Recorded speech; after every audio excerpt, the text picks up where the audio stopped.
ప్రియ దేవుని బిడ్డలారా, బైబిల్ చదవటం వినటం వల్ల మనలో విశ్వాసం పెరుగుతుంది. మన మార్గానికి త్రోవ చూపుతుంది. సమస్త జనులను శిష్యులనుగా చేయుడి మత్తయి 28:19 వచనంలో దేవుని వాక్యం తెలియచేస్తోంది. తెలుగు బైబిల్స్ను ఆర్ఆర్కే మూర్తి గారు రీసెర్చ్ చేసి విశ్లేషణ చేసిన బైబిల్లోని ప్రతి అధ్యాయాలను వచనాలను వరుస క్రమంలో అనగా ఆదికాండం నుండి ప్రకటనా గ్రంథం వరకు ఇవ్వబడుతుంది. ప్రతి ఒక్కరూ ఆధ్యాత్మికంగా విశ్వాసంలో బలపడి మీ జీవితంలో ఎదుర్కొంటున్న సమస్యల నుండి విడుదల పొందండి. ప్రతి ఒక్కరూ మీ దీవెన టీవీని సబ్స్క్రైబ్ చేసి ఈ వాక్యాన్ని లైక్ చేసి మీ మిత్రులకు బంధువులకు షేర్ చేయండి. దేవుని సువార్తను ప్రకటింపబడుటలో మీరు పాలిభాగస్తులు కండి. ప్రియ శ్రోతలు, మీ బైబిళ్లు తెరవండి. ఈరోజు మన పాఠం జకర్యా గ్రంథం 7వ అధ్యాయం 8 నుండి 14వ వచనం వరకు. సావధానంగా వినండి.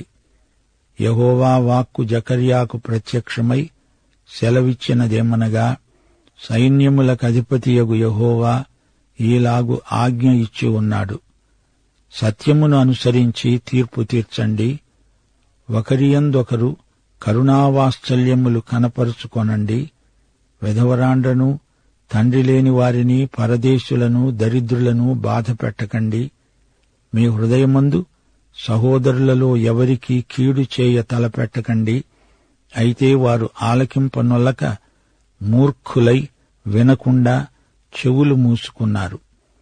ధర్మశాస్త్రమును పూర్వీకులైన ప్రవక్తల ద్వారా సైన్యములకు అధిపతి అయిన యెహోవా తన ఆత్మ ప్రేరేపణ చేత తెలియచేసిన మాటలను తాము వినకుండా ఉండేటట్లు హృదయాలను కురువిందము వలె కఠినపరుచుకున్నారు. గనుక సైన్యములకు అధిపతి అయిన యెహోవా వద్ద నుండి మహోగ్రత వారి మీదికి వచ్చింది. సైన్యములకు అధిపతి అయిన యెహోవా సెలవిచ్చున్నది ఏమనగా, నేను పిలిచినప్పుడు వారు ఆలకించలేదు గనుక వారు పిలిచినప్పుడు నేను ఆలకించను. వారెరుగని అన్యజనులలోకి నేను వారిని చెదరగొడతాను. వారు తమ దేశమును విడిచిన మీదట అందులో ఎవడూ సంచరించకుండా అది పాడవుతుంది. ఈలాగున వారు మనోహరమైన తమ దేశానికి నాశనము కలుగచేశారు. శ్రోతలు వింటున్నారా? యెహోవా వాక్కు జకర్యాకు ప్రత్యక్షమైతేనే కాని అతడు మాట్లాడడు. దేవుడు ఏమి చెబితే ప్రవక్త అదే చెబుతాడు. ఉన్నది ఉన్నట్లు, విన్నది విన్నట్లు చెబుతాడు. జకర్యా అంటున్నాడు, ఇది దేవుని మాట. మీ ప్రశ్నకు ఇదిగో దేవుని జవాబు. మీ సమస్యకు ఇదిగో దేవుని పరిష్కారం. మీ హృదయం సరిగా లేకపోతే మీ మతాచారాలు సరైనవి కావు అంటున్నాడు దేవుడు. మీరు సత్యముననుసరించి సత్యానికి అనుగుణంగా తీర్పు తీర్చండి. ఒకరికొకరు కరుణ కనికరము చూపుకోండి. మీరు ఒకరికొకరు ఏమవుతారు? సోదరులే కదా.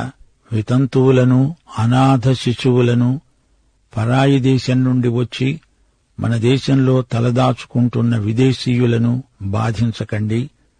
వారి ఉసురు పోసుకోకండి. బీద సాదలను కనికరంతో చూడండి.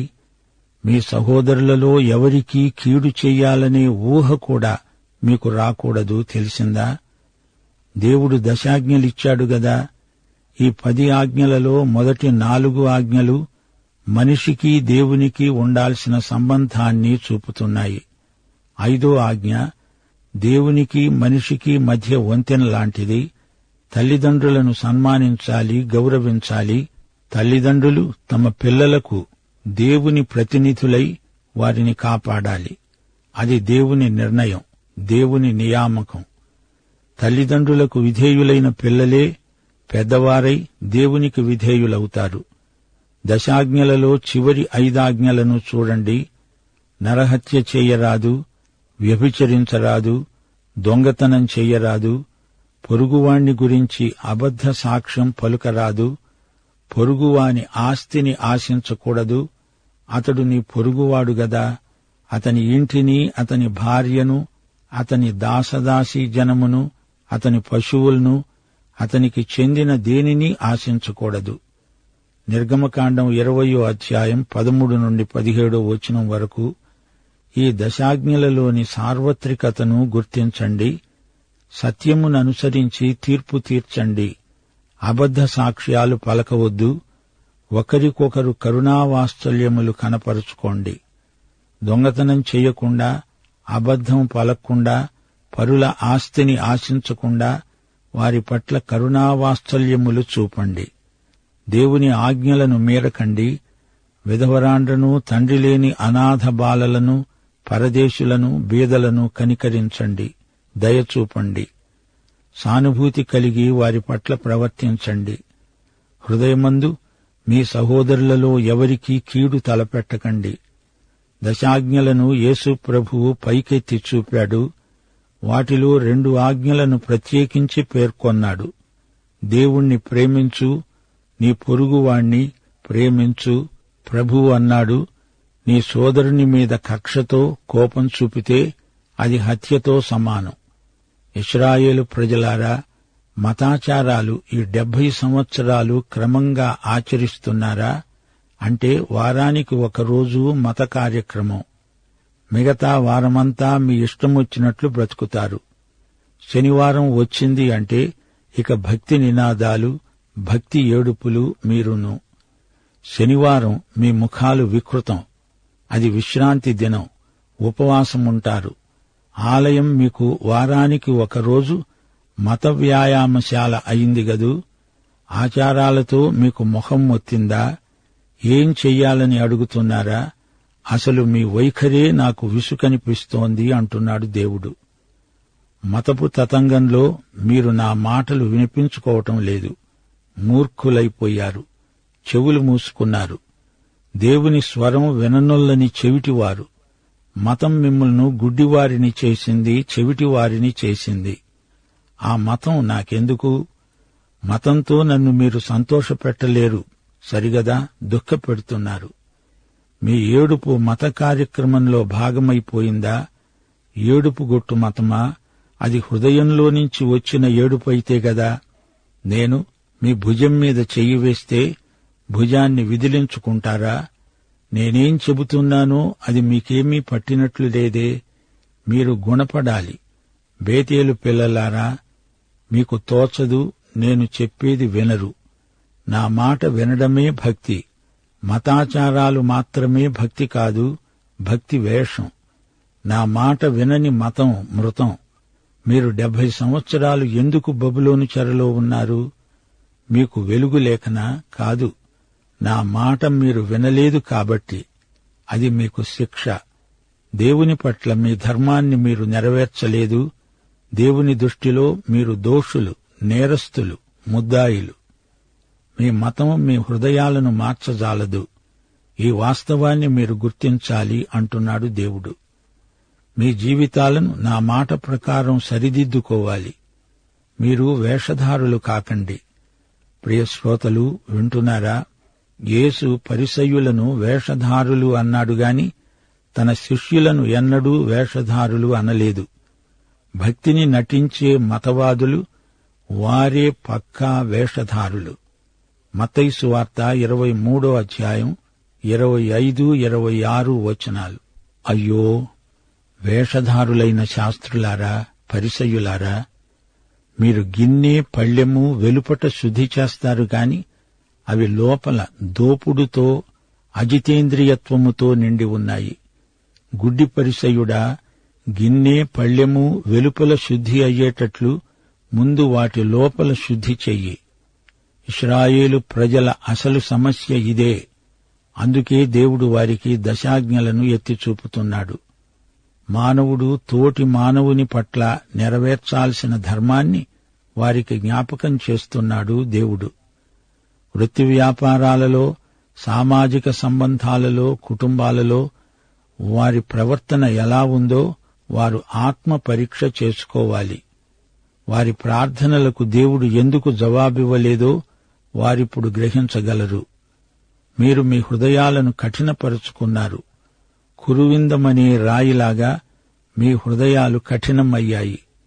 యెహోవా కోపోగ్రత మీ మీదికి వస్తుంది. నెబుకద్నెజరు వస్తాడు, యెరూషలేమును నాశనం చేస్తాడు. ప్రజలను బంధించి బబులోనుకు చెరగొనిపోతాడు. యెరూషలేము నగరం ధ్వంసమైపోతుంది. ఇది విషాద వార్త. వారి మతం వారిని రక్షించలేకపోయింది. వారికి మత వ్యాసంగం ఉందిగాని దేవునితో సరైన సంబంధం లేదు. వారి హృదయాలు దేవునికి దూరంగా ఉన్నాయి. దేవునికి వీరి మూలంగా అపకీర్తి. వీరిలో పరివర్తన రావటం లేదు. వీరి సమస్యలు ఎన్నో. అయితే వీరే దేవునికి గొప్ప సమస్య అయిపోయారు. దేవుడంటున్నాడు, నేను పిలిస్తే మీరు పలకలేదు. అలాంటప్పుడు మీరు పిలిస్తే నేను పలుకుతానా? మీ ప్రార్థనలు ఆపద మొక్కులు, అవి నేను వినను అంటున్నాడు దేవుడు. ఆపదలు ముంచుకొచ్చినప్పుడు అయ్యో దేవా అంటారు. అయ్యో ప్రార్థనలు కాని అయ్యా ప్రార్థనలు కావు. మత ప్రమేయం లేకుండా నా దగ్గరికి రండి, నేను మీ మొర్ర వింటాను, వెంటనే జవాబిస్తాను. దేవునికి నీకు సరైన సంబంధము సహవాసము లేనప్పుడు ఆయన నీ ప్రార్థన వింటాడా? దేవుడంటున్నాడు, మీరెరుగని అన్యజనుల మధ్యకు మిమ్మల్ని చెదరగొడతాను. మీ దేశము నిర్మానుష్యమై పాడు బీడైపోతుంది. మీరే చేజేతుల మనోహరమైన మీ స్వదేశానికి చేటు తెచ్చిపెట్టుకున్నారు. మీరు మరీ మూర్ఖులైపోయారు. ధర్మశాస్త్రాన్ని నిర్లక్ష్యం చేశారు. ప్రవక్తలు పరిశుద్ధాత్మ ప్రేరణ ద్వారా పలికిన మాటలను తిరస్కరించారు. కొందరు నామకార్థ విశ్వాసులు తమ ఇష్టానుసారంగా జీవిస్తూ తమ బిడ్డలో లేక భార్యో భర్తో చావు బతుకుల్లో ఉంటే ఓ దేవా కాపాడు అంటూ దీర్ఘ ప్రార్థనలు చేస్తారు. ఇలాంటి వారిని గురించి ప్రభువేమంటున్నాడో ఈ పాఠంలో స్పష్టం చేయబడింది. మతం మనుషుల కృత్రిమ భక్తి, కాని దేవునితో సరైన సంబంధ సహవాసం అసలైన భక్తి. అందమైన దేశం ఎందుకిలా పాడైంది అని ఒక్కసారి ఆలోచించండి. దేవుడు ఆ ప్రజలనే కాదు, వారు నివసించే దేశాన్ని కూడా శిక్షిస్తాను అంటున్నాడు. అది పాలుతేనెలు ప్రవహించే దేశం. ఒకప్పుడది దేవుని ఏదెను తోటలాగే ఉండేది. ఆ అందం, ఆకర్షణ అవన్నీ ఇప్పుడేమయ్యాయి? వారి అవిధేయత కారణంగా అన్నీ పోయాయి. శాపం, దేవుని కోపం వారి మీదికి దిగివచ్చాయి. శిథిలావశేషాలు మిగిలాయి. యెరూషలేము నుండి యెరికో వరకు, మృత సముద్రం వరకు ప్రయాణం చేసి చూడండి, ఆశాభంగమే కలుగుతుంది. మనోహరమైన దేశం ఒకప్పుడు. తిరిగి ప్రభువు వస్తేనే కాని పురావైభవం యెరూషలేము పురానికి తిరిగి రాదు అని ప్రవచనాలు చెబుతున్నాయి. యూదులు తమ స్వదేశానికి వచ్చారా అంటే వచ్చారు నిజమే, కాని వాగ్దత్త భూమి పూర్తిగా వారి వశం కాలేదు. వచ్చారన్న మాటేగాని వారు జాతిగా ఏర్పడిన నాటి నుండి సమస్యలే సమస్యలు. అక్కడి ప్రజలు ఇబ్బందిలో ఉన్నారు. అయితే దేవుని వాగ్దానాలు తప్పక నెరవేరుతాయి. ప్రభువు చెప్పింది తప్పక చేస్తాడు. ఇశ్రాయేలు దేశం ప్రభువు రాకడతో ఆనంద దేశం, మనోహర దేశం కాబోతోంది. దేవునికి స్తోత్రం. శ్రోతలు, ఈ పాఠంలో దేవుడు వేషధారణను తీవ్రంగా గర్హిస్తున్నాడు, గద్దిస్తున్నాడు. వారికి ఇన్ని అగచాట్లు రావడానికి కారణం వారి వేషధారణ ప్రవృత్తి. వీరు దేవుని కృపను దుర్వినియోగపరిచారు. రాను రాను మరీ మొండికెత్తారు. దేవుని మాట ఖాతరు చేయలేదు. దానికి ఫలితంగా దేవుని మహోగ్రత వారి మీద కృమ్మరించబడుతుంది. దేవుడు తన ప్రజల అవిధేయతను, మొండి వైఖరిని శిక్షించక వదలడు. పూర్వీకులైన ప్రవక్తల ద్వారా దేవుడు వీరికి ఎన్నో హెచ్చరికలు చేశాడు. గాని వారు మారు మనసు పొందలేదు, పశ్చాత్తప్తులవలేదు. దేవుడు వారి మేలుకే ఎన్నో విధాల చెప్పి చూచాడు, కాని ప్రయోజనం లేకపోయింది. 4 ప్రాముఖ్య విషయాలలో వారు తప్పిపోయారు. 1 సార్వత్రికమైన దయా కరుణ, 2 సహోదర ప్రేమ, 3 పరదేశులకు ఆతిథ్యం, 4 హృదయ వైఖరి. రోమాపత్రిక 7వ అధ్యాయం 12వ వచనం, ధర్మశాస్త్రము పరిశుద్ధమైనది, ఆజ్ఞ కూడా పరిశుద్ధమైనది, నీతిగలది, ఉత్తమమైనది. మార్కు సువార్త 2:27 ప్రభు అన్నాడు, విశ్రాంతి దినము మనుష్యుల కొరకే నియమింపబడింది గాని మనుష్యులు విశ్రాంతి దినము కొరకు నియమింపబడలేదు. అలాగే వీరి మతం వీరి కోసమా లేక వీరు మతం కోసమా? ఈ ప్రశ్నకు ఎవరికి వారే జవాబు చెప్పుకోవాలి. అసలు సంగతేమిటంటే వారు దేవుని కోసం, దేవుడు వారి కోసం అని వారు గ్రహించాలి. మతం దేవునికి ప్రత్యామ్నాయం కారాదు.